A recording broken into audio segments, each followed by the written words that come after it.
नमस्कार प्रेक्षकांनो, स्वागत आहे तुमचं. मागच्या व्हिडिओत आपण बघितलं शिवशाहीनंतर पेशवाई कशी आली. आजच्या या व्हिडिओत आपण बघणार आहोत शिवशाहीनंतर पेशवाई, सांगोला करार ते पेशवाईचा अस्त, पानिपतचं युद्ध, माधवरावांची कामगिरी, नारायणरावची हत्या, दुसरे बाजीराव आणि पेशवाईचा अंत. नमस्कार, मी जयराम कदम आणि तुम्ही बघताय जयराम कदम 2.0. सुरुवात करूया आजच्या व्हिडिओला.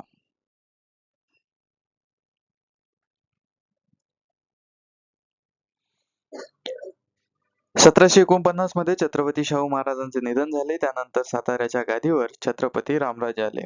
पण याच काळात राजघराण्यातील अंतर्गत वाद आणि राजकारणामुळे एक ऐतिहासिक निर्णय घेण्यात आला, ज्याला आपण सांगोला करार म्हणून ओळखतो.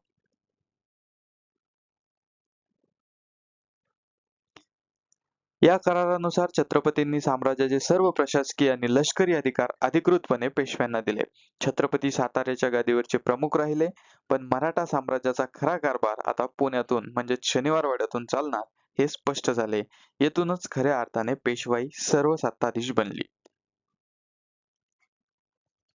नानासाहेब पेशवे आणि पानिपतचे युद्ध. सांगोला करारानंतर बाळाजी बाजीराव उर्फ नानासाहेब पेशवे यांच्या हाती पूर्ण सूत्र आले. त्यांच्या काळात मराठा साम्राज्याने वैभवाचे शिखर गाठले. रघुनाथराव उर्फ राघोबा दादा यांनी थेट आटकेपार म्हणजे आजच्या पाकिस्तानात मराठ्यांचे झेंडे रोवले. पुणे हे देशाच्या राजकारणाचे मुख्य केंद्र बनले. पण याच वैभवाला नजर लागली ती 1761च्या पानिपतच्या तिसऱ्या युद्धाची. अहमदशाह अब्दाली विरुद्ध लढताना मराठ्यांची एक अख्खी पिढी तिथे संपली. सदाशिवराव भाऊ विश्वासराव यांसारखे पराक्रमी योद्धे धारातीर्थी पडले. या धक्क्याने नानासाहेब पेशव्यांचेही निधन झाले. पानिपतच्या पराभवानंतर वाटले होते की आता मराठा साम्राज्य संपले, पण अशा कठीण काळात गादीवर आले अवघ्या 16 वर्षाचे थोरले माधवराव पेशवे. माधवराव हे पेशवाईच्या इतिहासातील अत्यंत प्रामाणिक, शिस्तप्रिय आणि पराक्रमी पेशवे ठरले. त्यांनी निजाम, हैदर अली आणि इंग्रजांना धूळ चारले. महादजी शिंदे आणि नाना फडणवीस यांच्या मदतीने त्यांनी दिल्लीवर पुन्हा मराठ्यांचे वर्चस्व निर्माण केले. पण दुर्दैवाने वयाच्या अवघ्या 27व्या वर्षी क्षयरोगाने त्यांचे निधन झाले. इतिहासकार म्हणतात की जेवढे नुकसान मराठ्यांचे पानिपतमध्ये झाले नाही, तेवढे थोरल्या माधवरावांच्या अकाली जाण्याने झाले. माधवरावानंतर त्यांचे धाकटे भाऊ नारायणराव पेशवे गादीवर आले, पण यावेळी पेशवाईला अंतर्गत कारस्थानांचे ग्रहण लागले. नानासाहेबांचे भाऊ रघुनाथराव उर्फ राघोबा दादा यांना स्वतः पेशवे व्हायचे होते. 30 ऑगस्ट 1773 रोजी शनिवारवाड्यात सुमेरसिंग गारद्याने नारायणराव पेशव्यांची निर्घृण हत्या केली. शनिवारवाड्याच्या भिंतींनी नारायणरावाचा तो शेवटचा आक्रोश ऐकला. काका मला वाचवा, या एका घटनेने पेशवाईच्या प्रतिमेला मोठा डाग लागला. नारायणरावांच्या मृत्यूनंतर नाना फडणवीस यांनी राघोबा दादांना बाजूला करून नारायणरावांच्या लहान मुलाला म्हणजे सवाई माधवराव यांना पेशवे घोषित केले आणि बारबाई कारस्थान रचून कारभार हाकला. सवाई माधवराव यांनी वयाच्या अवघ्या 21व्या वर्षी पुण्यातील शनिवारवाड्याच्या गच्चीवरून खाली उडी मारून आत्महत्या केली.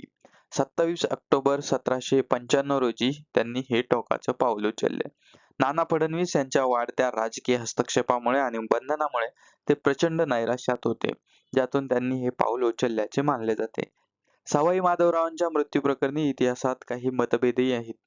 काही इतिहासकारांच्या मते हा अपघात असू शकतो किंवा तापाच्या विकारातून आलेल्या मानसिक अवस्थेमुळे त्यांनी गच्चीवरून उडी मारली असावी. मात्र बहुतांश नोंदीनुसार त्यांनी स्वतःहून जीवन संपवल्याचे सांगितले जाते.